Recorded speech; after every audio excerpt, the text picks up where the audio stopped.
Bismillahirrahmanirrahim. Alhamdulillahirabbil wassalatu wassalamu ala Rasulillah wa ala alihi wasahbihi ajma'in. Insya-Allah pada petang ini kita akan sambung punya bacaan ulasan terhadap buku Al-Amthal fil Quran karangan Al-Imam Ibn Qayyim yang saya terjemahkan sebagai perumpamaan dan perbandingan dalam Al-Quran. Jadi setelah dua pertemuan kita sebelum ini, maka hari ini kita masuk pertemuan dalam perumpamaan yang seterusnya yang terdapat dalam surah Hud. A'udzubillahi minasyaitonir rajim. Mathalul fariqaini kal a'ma wal asammi wal basiri was sami' hal yastawiyani mathala afala tadhakkarun. Ini merupakan ayat yang ke-24 dalam surah Hud. Allah SWT menyebut tentang perumpamaan orang yang beriman dan juga kufur, orang yang mukmin dan juga kafir. Maksud ayat tersebut ialah bandingan atau perumpamaan dua golongan, itulah yang kafir dan juga yang beriman itu samalah seperti orang yang buta serta pekak dengan orang yang celik serta mendengar. Satu pihak dia buta dan juga pekak, yang kedua celik dan juga mendengar. Umpama begitu. Adakah kedua-dua golongan ini tidaklah sama keadaannya? Hal yasawiyani masalah hal kat situ maksudnya bukan bertanya tapi nak bagi tahu memang mereka ini tidak sama. Afala tadhakkarun, maka tidakkah kamu mengambil perhatian dan juga insaf? Baik, kalau kita lihat dalam ayat ini Allah menyebut dua golongan, itulah yang kafir dan juga yang beriman, yang ingkar dan juga yang percaya kepada Allah Subhanahu Taala dan juga ajaran yang diturunkannya. Jadi untuk kenapa beriman dan juga kenapa tidak beriman, isunya ialah isu sejauh mana menggunakan akal fikiran, menggunakan nikmat penglihatan dan juga pendengaran untuk memanfaatkannya untuk mengenali Tuhan dan juga beriman kepada Tuhan ataupun tidak percaya. Okey.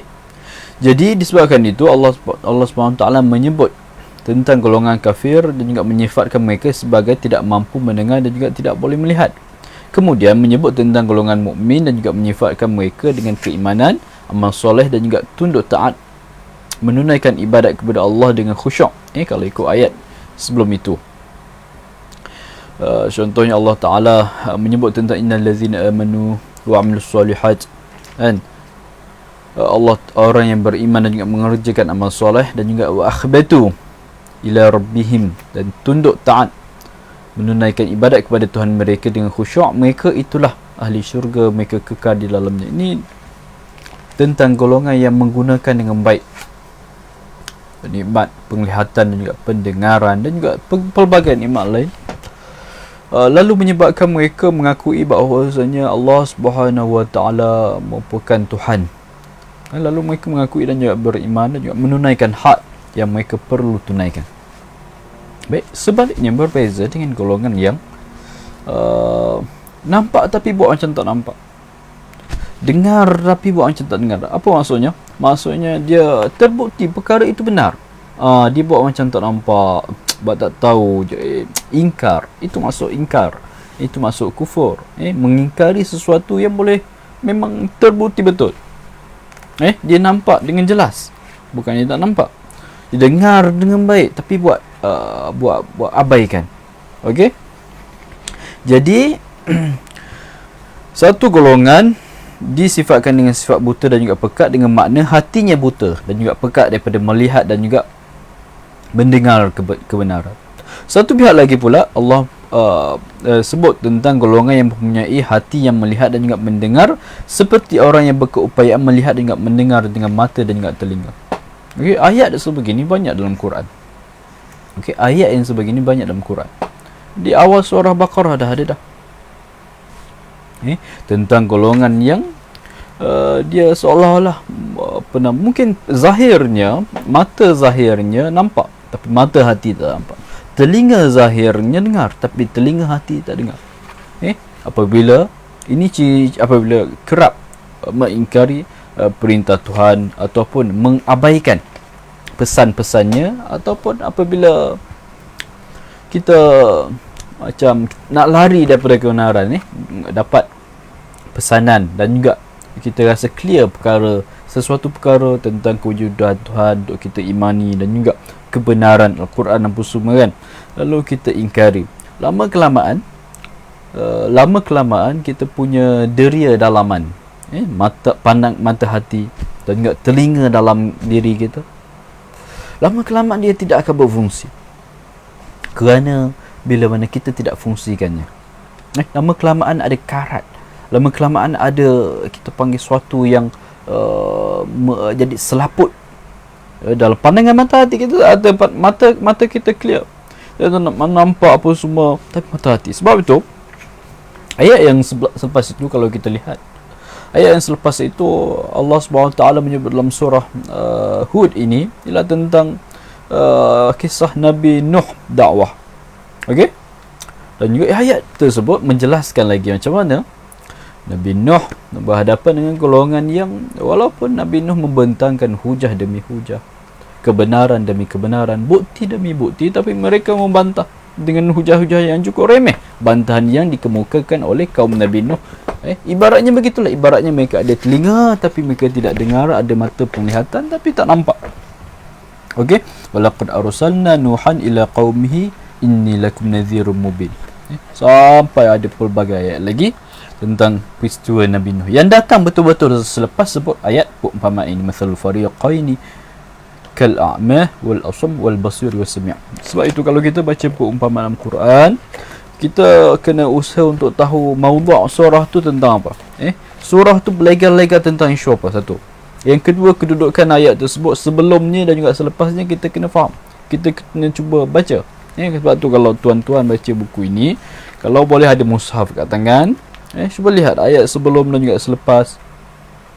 Okey, lalu kita boleh nampak dia punya, kita boleh cuba faham dengan lebih baik insya-Allah selepas itu. Baik, selesai surah Hud. Perumpamaan yang kita baca sebentar tadi. Seterusnya perumpamaan labah-labah dalam surah Al-Ankabut.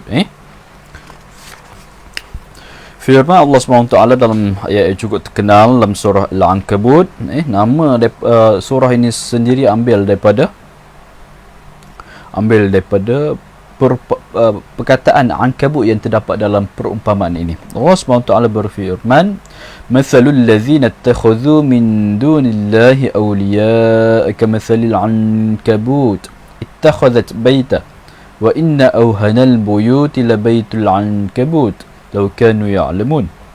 Dalam ayat yang 41 dalam surah Ankabut, Allah Ta'ala menyatakan bahawasanya misal perbandingan orang-orang yang menjadikan benda-benda yang lain daripada Tuhan sebagai pelindung-pelindung yang diharapkan pertolongannya adalah seperti laba-laba yang membuat sarang untuk menjadi tempat pelindungannya. Padahal sesungguhnya sarang laba-laba yang paling reput ialah lemah ialah sarang laba-laba, kalaulah mereka orang-orang yang berpengetahuan. Baik, jadi ayat ini kalau kita lihat menyebut tentang sifat orang yang mengambil selain daripada Allah Subhanahu Taala sebagai pelindung, sebagai pembantu, sebagai teman untuk dia minta pertolongan.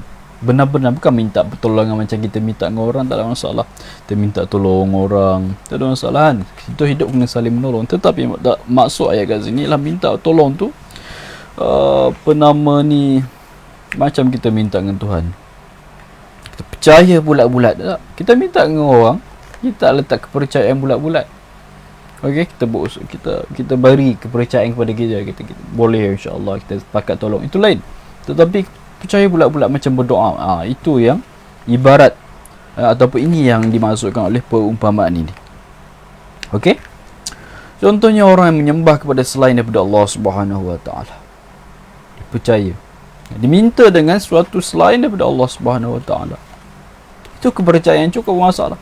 Meminta kepada sesuatu yang lemah, yang tidak boleh bantu selain daripada Allah Subhanahu Wa Taala, berarti makhluk sifatnya lemah.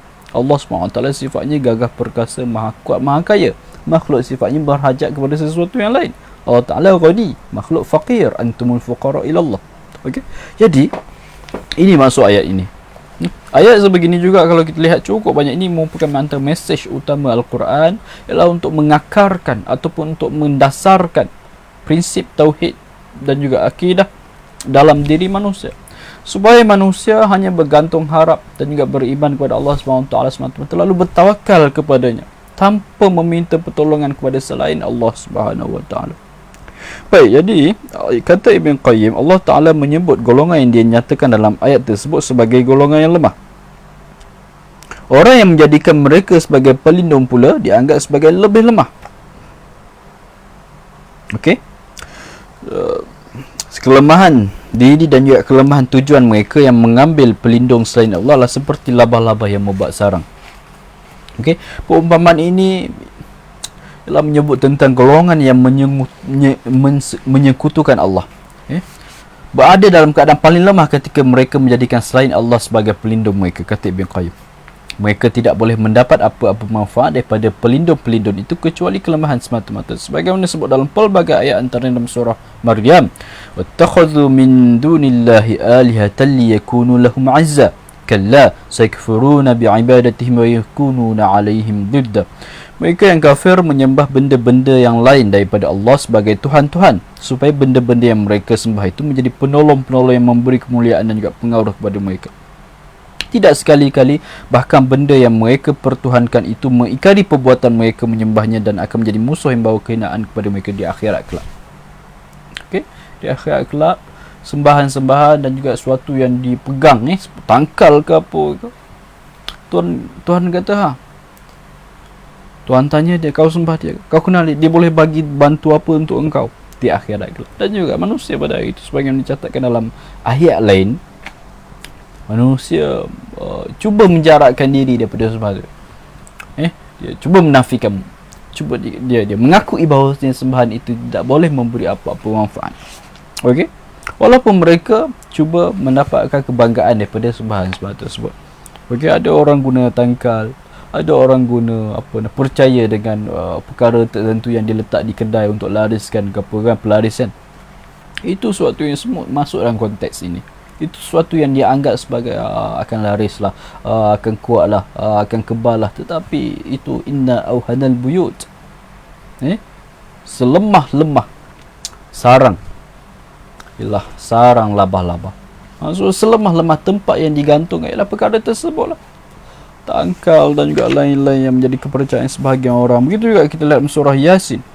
Sebab ini mesej utama Quran. Sebab tu kita dapati dalam cukup banyak ayat, termasuk ayat-ayat dikemukakan oleh Imam Ibn Qayyim ini. Dalam surah Yasin, Allah Ta'ala berfirman, wattakhadhu min dunillahi alihah la'allahum yunsurun. Mereka tergamak mengambil beberapa Tuhan yang lain daripada Allah dengan harapan mereka akan dapat pertolongan. La yastati'una nasrahum wa hum lahum jundum muhdarun. Sedangkan perkara tersebut tidak akan mampu, tidak akan boleh sama sekali menolong mereka. Sembahan-sembahan itu tidak akan boleh membantu mereka. Bahkan perkara itu sendiri akan menjadi tentera yang akan dibawa hadir pada hari kiamat untuk memberi azab seksa kepada mereka. Ini akan jadi lawan mereka satu hari nanti.